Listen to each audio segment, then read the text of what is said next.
오늘 이 밤에 하나님께서 우리에게 은혜 베풀어 주시기를 간절히 원합니다. 성도 여러분들께서는 혹시 최근에 기대감과 소망함을 가지고 뉴스를 보신 적이 있으십니까? 저는 뉴스를 보기 전마다 항상 불안함으로 이런 바람을 가지고 뉴스를 봅니다. 제발 더는 실망할 일이 없기를 하면서 뉴스를 봐요. 그러나 항상 실패합니다. 끝없는 분열과 증오가 날마다 새롭게 올라오는 것을 보게 됩니다.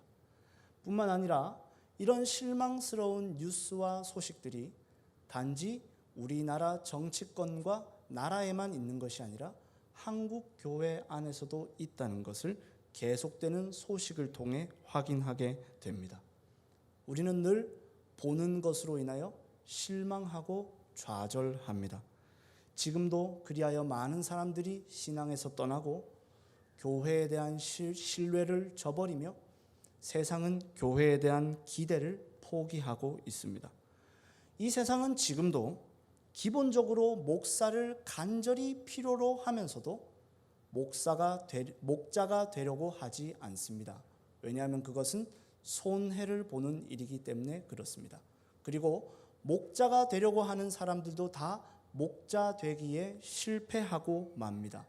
왜냐하면 목자가 될 만한 자질이 심히 부족하기 때문에 그렇습니다.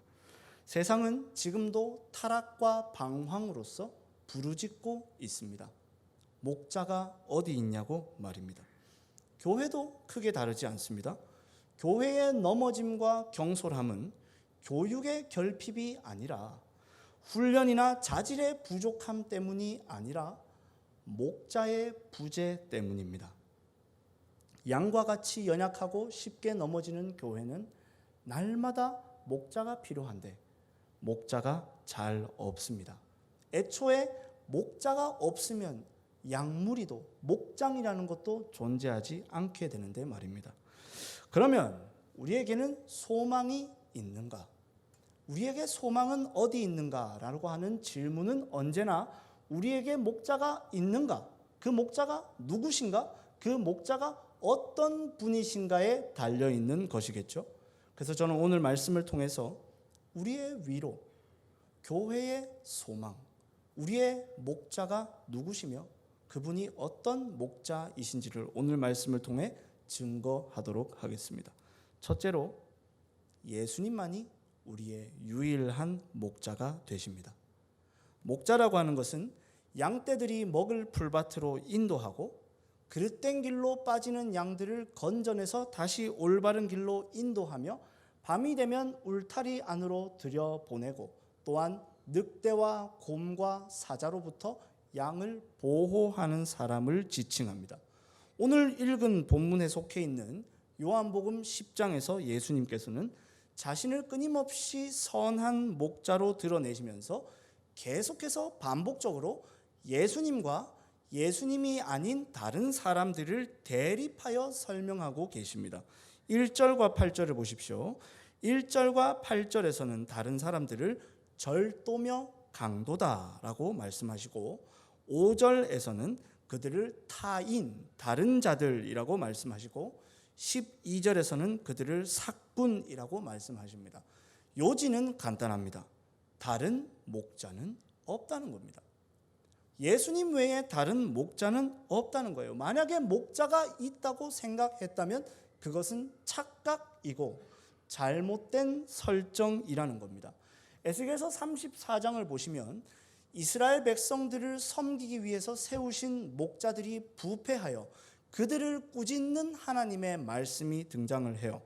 목자로 세움을 받은 사람들이 양들을 올바로 돌보지 않고 자신의 이익을 위해 이용하더라는 것이죠. 이처럼 인간 목자를 세우니 불신실한 목자가 너무 많더라는 겁니다. 그리고 이들과는 다르지만 참 선하고 좋은 사람이었지만 자신의 연약함으로 인하여서 양들을 올바로 돌보지 못한 사람도 있습니다. 역대상 21장에 보시면 군대 조사를 하는 다윗의 말년이 기록되어 있는데요. 이 군대 조사를 가지고 하나님이 진노를 하세요. 군대를 조사하는 것이 뭐가 그렇게 큰 죄일까 싶지만 다윗 자신의 업적을 기리고 그리고 섬겨야 할 양떼를 자신의 세력으로 살아봤다는 점에서 이런 행동 안에는 다윗의 교만함이 표출된 것입니다. 이래서 하나님께서는 다윗에게 3일간의 전염병을 내리시는 심판을 내리십니다. 그리고 이 3일 동안에 이스라엘 백성 7만 명이 죽게 됩니다. 이때 다윗이 굵은 베옷을 입고 바닥에 머리를 조아리며 하나님께 이렇게 기도해요. 역대상 21장 17절 말씀입니다. 하나님께 아뢰되 명령하여 백성을 계수하게 한 자가 내가 아니니이까 범죄하고 악을 행한 자는 곧 나이니이다. 이 양떼는 무엇을 행하였나이까? 청하건대 나의 하나님 여호와여 주의 손으로 나와 내 아버지의 집을 치시고 주의 백성에게 재앙을 내리지 마옵소서 하니라. 아멘. 이를 통해서 알게 되는 것이 있죠. 악하든 약하든 인간 목자는 실패했다는 것이죠. 그렇다면 우리는 어떻게 해야 할까요? 하나님께서는 이에 대한 대안으로 불신실한 목자들을 꾸짖으시면서 에스겔서 34장 15절에서 이렇게 말씀하셨어요. 내가 친히 내 양의 목자가 되어 그것들을 누워 있게 할지라 주 여호와의 말씀이니라. 하나님이 직접 하시겠다는 겁니다. 그리고 이 말씀은 예수님의 오심과 예수님의 함께 하심으로 우리에게 실현되었습니다. 사실 예수님께서 유일한 목자가 되신다는 사실은 우리를 조금 기분 나쁘게 하는 말씀입니다. 왜 그럴까요? 그 말은 즉 우리 중 그 누구도 목자가 아니라는 것이기 때문이고, 또한 우리 중 모두 다 연약하고 어리석은 양이라는 사실을 이 말씀 안에 내포하고 있기 때문에 그래요. 에스겔서 34장의 불신실한 목자들을 보시면 어떤 마음이 드십니까? 답답하고 한심하다는 생각이 드시지 않습니까? 으이그 이 한심한 사람들, 내 같으면 그렇게는 안 할 텐데 하고 말입니다. 그러나 과도한 자기 신뢰는 목자 되신 예수님께로 나아가는 길을 못 보게 만듭니다. 오늘 읽은 본문은 요한복음 10장이죠. 그리고 요한복음 10장이라는 말은 요한복음 9장 말씀과 이어지고 있다는 것입니다. 요한복음 9장에서는 날 때부터 보지 못했던 맹인을 예수님이 보게 하시는 사건이 나와요. 이것은 예수님이 세상의 빛이시라는 것을 밝히 보여주신 표적이에요. 즉 맹인 한 사람을 보게 하기 위한 이적이 아니라 눈으로 보고는 있지만 실질적으로 영적으로는 보지 못하는 이스라엘 백성들을 향한 예수님의 표적이었어요. 그런데 바리새인들은 이 사건을 보고는 예수님께서 이 일을 안식일에 행하셨다는 이유로 그가 율법을 어기는 죄인이라 판단하면서 예수님을 따르는 모든 자들은 출교를 시키겠다고 결의를 내립니다. 한마디로 끝까지 모세의 자리에 앉아서 영적인 목자로서 자칭하며 살겠다는 것이며 생명의 빛이시며 우리의 목자가 되신 예수님을 보지 않겠다는 결정이었어요. 이들을 비판하시면서 예수님께서는 요한복음 9장 41절에서 이렇게 말씀하셨습니다. 예수께서 이르시되 너희가 맹인이 되었더라면 죄가 없으려니와 본다고 하니 너희 죄가 그대로 있느니라. 반면에 단 한 사람, 평생을 맹인으로 살았던 사람만이 예수님을 구주로 영접하게 됩니다. 오직 그만이 자신이 맹인임을 밝히 알고 있었기에 예수님이 세상의 빛이시라는 것 또한 밝히 알 수 있었던 거예요. 예수님께서 유일한 목자가 되신다는 이 말씀은 우리가 연약한 양이라는 사실을 깨닫고 인정하지 않는 한 절대로 우리에게 밝히 열리지가 않습니다. 이 말씀을 대할 때 가장 불편한 건 제가 아닐까 하는 생각이 듭니다. 왜냐하면 저는 목사기 때문에 그렇습니다. 에베소서 4장 11절에 보시면 그리스도께서 교회에 세우신 직분 중에 목사라는 직분이 나온다는 것을 보게 됩니다. 딱 한 번 나옵니다.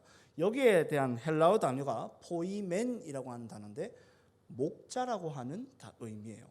그리고 이 목사라고 하는 이 단어는 요때 빼고 나머지 신약에서 쓰인 16번 전체로서 사람에게 한 번도 사용되지 않고 오직 예수님께만 쓰이는 단어예요. 즉 목사는 예수님이 하셨던 것처럼 예수님의 양떼를 치는 자입니다. 그리고 우리는 잘 압니다. 목자가 아닌데 목자 역할을 감당하고 있으니 얼마나 곤란하겠습니까? 다윗의 절규가 그렇게 공감이 되지 않을 수가 없어요. 그러면서 저도 새벽마다 늘 이런 기도를 드리게 돼요. 주여, 저의 죄와 연약함으로 인하여 주의 백성을 포기하지 마옵소서. 이런 무게가 늘 있는 것이죠. 그렇기에 목사로 섬기는 저와 다른 목사님들도 그리고 성도님들도 지금 이 무게를 견디며 살고 있는 것입니다. 내가 목자가 아니라는 무게, 이 땅에 목자가 없다는 무게 말입니다. 그러나 그 무게감 덕분에 우리는 참 목자를 찾게 됩니다. 예수님이 말씀하셨습니다. 나는 선한 목자다. 그리고 이것은 동시에 나는 선한 목자이고 너희는 나의 양이다 라고 말씀하시는 것과 같아요.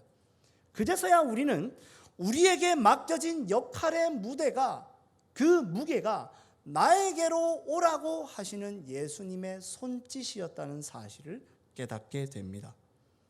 예수님이 저의 목자이실 때, 제가 예수님의 어린 양일 때 저는 목사의 직분을 가장 잘 감당할 수가 있습니다. 예수님이 교회의 목자가 되실 때, 교회가 예수님의 어린 양이 될 때 교회는 가장 교회다울 수 있습니다.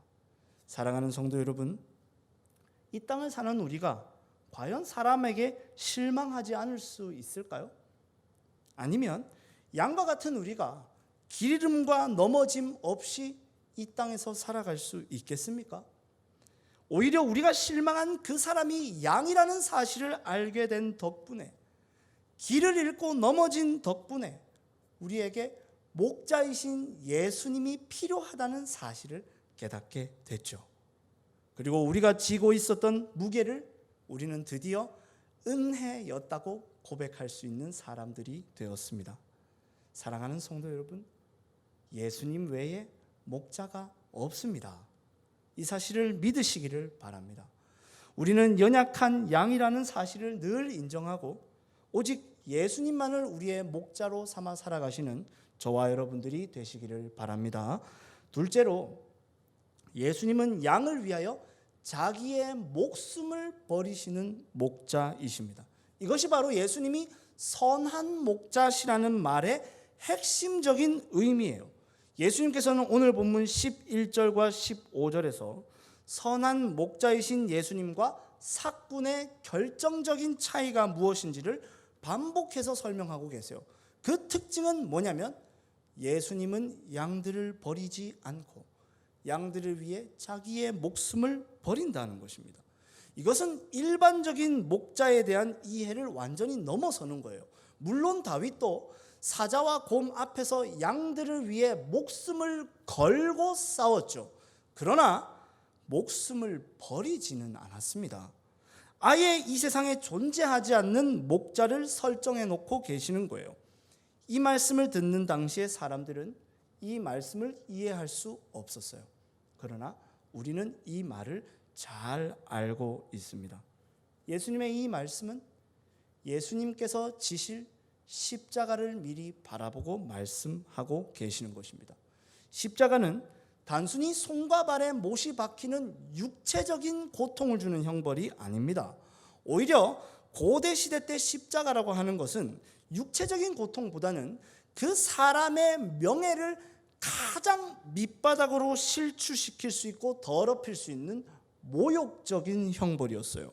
당시 고대 역사의 자료에 의하면 십자가는 노예와 야만인과 같은 인간적인 대우를 할 필요가 없는 사람들에게만 내려지는 처형 제도였습니다. 예수님께서는 자신이 사랑하는 자기 백성들로부터 그렇게 버림을 받으시고 거절되셨습니다. 그들은 예수님을 증오했고 예수님을 십자가에 못 박음으로써 예수님을 저주받은 자로 낙인 찍었어요. 양들이 보통 양이 아닌 거예요. 보통 양이 아니고 자기 주인을 물어뜯는 양이며 자기 주인을 이리떼에게로 넘겨주는 양들이었던 것입니다. 예수님에게 십자가가 더 큰 고통이었던 이유는 이것이 하나님과 단절되는 형벌이었기 때문에 그렇습니다. 십자가는 하나님과 단절된 관계의 문제에 그 초점이 맞춰져 있어요. 하나님의 아들이 사랑하는 아버지로부터 버림받는 형벌, 사랑하는 하나님 아버지께서 사랑하는 아들을 외면하신 형벌이 바로 십자가 사건입니다. 바울 사도는 이것을 갈라디아서 3장 13절에서 이렇게 말하는데요. 함께 읽어보도록 하겠습니다. 그리스도께서 우리를 위하여 저주를 받은 바 되사 율법의 저주에서 우리를 속량하셨으니 기록된 바 나무에 달린 자마다 저주 아래에 있는 자라 하였습니다. 아멘. 바울 사도는 신명기 21장 23절 말씀을 인용하면서 말합니다. 말씀대로 하나님으로부터 예수님이 저주를 받으셨다고 명시하고 있어요. 또한 방금 읽은 말씀에 따르면 예수님께서 우리를 어디에서 건져내시기 위해 저주를 받으셨냐면 율법의 저주에서 우리를 속량하기 위함이었다고 말합니다. 이로써 우리는 우리가 그토록 조심해야 했고 공포스럽게 하는 이리떼의 정체가 무엇인지를 알게 돼요. 이 이리의 정체는 율법의 저주입니다. 어떠십니까? 무시무시하게 느껴지십니까? 굉장히 우리에게는 어색하고 이질적으로 느껴지죠. 왜? 우리가 그것에 대해 생각을 많이 안 하기 때문입니다. 철없는 어린 양들에 대해서 한번 생각해 보겠습니다. 이 양들은 참 불만이 많아요. 아이고, 오늘 먹는 풀은 왜 이렇게 거칠은지, 날씨가 이렇게 더운데 우리 목자는 왜 시원한 그늘에 우리를 자리 잡아서 우리를 인도하지 않는지, 목자가 생긴 게 영 마음에 들지 않는다고 늘 불평불만합니다. 목자의 핏값으로 세워놓은 울타리 안에서 말입니다. 울타리 바깥에서는 이리들이 침을 질질 흘리면서 이 투덜거리는 양들이 발 하나만 울타리 밖으로 내빼기를 기다리고 있습니다. 우리들의 모습이 이와 같지 않습니까? 우리의 인생살이가 고된 이유가 솔직히 뭐 그렇게 특별한 게 있나요? 돈이 조금만 더 있었으면 좋겠는데 그 조금을 하나님이 안 주시죠. 하나님 앞에 내가 바라는 게 그렇게 큰 소원이 아닌데 그걸 잘 안 해주셔서 늘 힘들고 늘 슬프고 불만이 많죠. 결국은 내게 부족한 것, 내가 누리지 못하고 있는 것으로 주님의 선하심의 여부를 결정 지으려고 합니다. 율법의 저주에 대해서는 관심이 없습니다. 그때 예수님의 말씀이 들립니다. 나는 너희의 선한 목자다. 너희를 위하여 내가 나의 목숨을 버렸노라. 나의 목숨을 버렸노라. 왜? 너희들을 율법의 저주에서 건져내기 위함이었다는 거예요. 예수님께서 주신 것에 비해 우리가 구하는 것이 얼마나 초라한 것인지를 알게 됩니다. 그리고 동시에 우리가 어디에 있었기에 이렇게 안전할 수 있었는지를 알게 됩니다. 우리가 눈물 흘릴 때도, 우리가 고민하고 아파할 그때에도 우리는 울타리 안에 있었습니다. 울타리 안에서 흘리는 눈물이기에 흘릴지라도 우리의 영혼은 안전합니다. 그러면 우리는 어떻게 해야 될까요? 오직 하나의 방법밖에는 없습니다. 따르는 것입니다. 3절 4절 말씀을 한번 함께 읽어볼까요? 10장 3절 4절입니다. 문지기는 그를 위하여 문을 열고 양은 그의 음성을 듣나니 그가 자기의 양의 이름을 각각 불러 인도하여 내느니라. 자기 양을 다 내놓은 후에 앞서 가면 양들이 그의 음성을 아는 고로 따라오되. 아멘. 예수님의 음성을 알아듣고 예수님을 따른다고 말합니다. 이것을 14절에서는 이렇게 표현합니다. 14절 읽어보겠습니다. 나는 선한 목자라. 나는 내 양을 알고 양도 나를 아는 것이. 예수님을 그 양들이 안다고 말합니다. 예수님을 아는 것과 예수님을 따르는 것은 같은 말이에요. 예수님이 어떤 분이신지를 알기에 예수님을 따라갈 만한 용기가 우리에게 생깁니다. 사실 예수님을 따르는 삶은 그 자체로 모험과 같아요. 세상이 만들어 놓은 안전한 틀, 돈이 얼마나 있어야 하는지, 집은 얼마나 넓어야 하는지, 전세인지 매매인지, 자녀들은 어느 정도가 되어야 성공한 것인지를 정의 내리는 여러 가지 숫자와 계급의 세계로부터 벗어나서 당장 한 치 앞도 밝히 알 수 없는 미지의 영역으로 발을 내딛는 것, 이것이 신앙생활입니다. 그러나 우리 앞서 가시는 예수님의 뒷모습만 볼 수 있다면 그것으로 충분합니다. 저는 군대 시절에 있었던 훈련을 늘 기억하는데요. 그때 훈련 중에 가장 제가 힘들게 느꼈었던 훈련은 캄캄한 밤에 불 하나도 비추지 않고 산을 오르내리는, 길 없는 산을 오르내리는 공격 기동 훈련이었어요. 캄캄한 밤에 불도 하나 켜지 않고 길도 나 있지 않은 산을 오르락 내리락 하니까 눈에 보이는 모든 게 다 오르락 내리락 해요. 나무인지 길인지 산인지 풀인지 사람인지 잘 모릅니다. 여기가 저기 같고 저기가 여기 같아요. 이때는 절대로 나의 눈에 보이는 풍경이나 나의 느낌을 가지고 방향을 설정해서는 안 됩니다. 이때 요구되는 건 오직 하나예요. 앞에 있는 소대장의 발을 보는 겁니다. 발만 보고 그냥 따라가는 거예요. 그래서 작전의 성공과 목적지로 도착하는 여부는 오로지 소대장의 지도력에 달려있는 것이죠. 예수님을 따른다라고 하는 것은 따르는 우리의 어떤 역량이나 능력을 요구하는 말이 아닙니다. 따른다는 것은 따르는 자의 어떠함의 강조점에 있는 것이 아니라 따르는 자의 안전과 성공은 오직 이끄는 자에게 있으며 그 이끄는 자가 어떤 분이신가, 그분이 정말 믿을 만한 분이신가에 달려 있어요. 요한 사도는 예수님께서 하신 이 말씀을 요한복음에 잘 적어놨죠.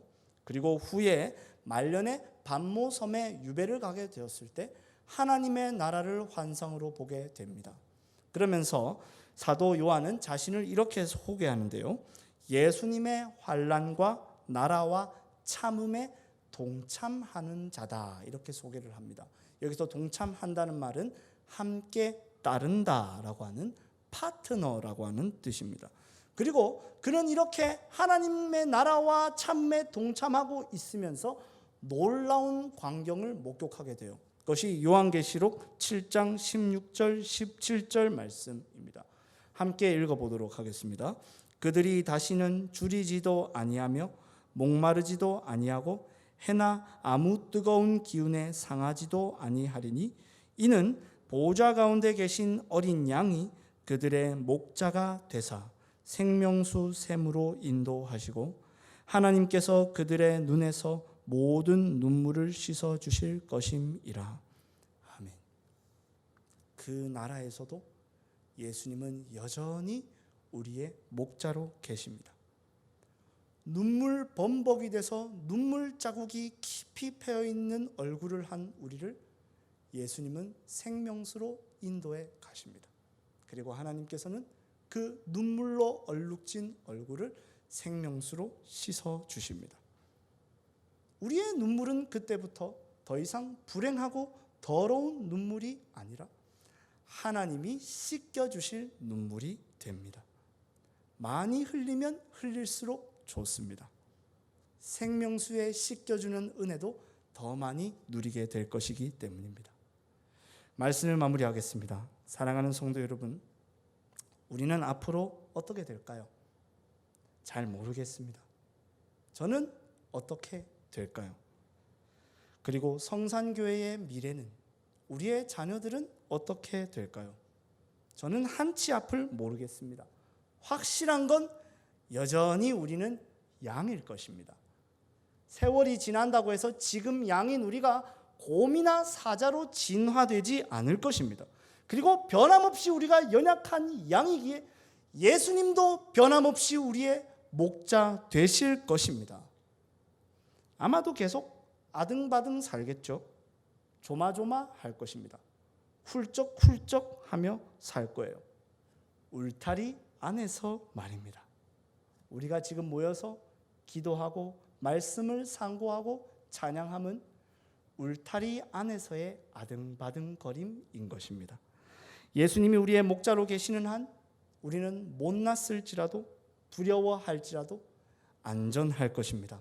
오늘 이 시간에 기도하실 때 우리가 약하고 어리석은 양이라는 사실을 겸손하게 인정하고 율법의 저주에서 우리를 건져내신 우리의 목자 되신 예수님만 따라가며 신뢰하시는 저와 여러분들이 되시기를 바랍니다. 말씀을 기억하시면서 찬송가 95장 함께 찬송 드리겠습니다.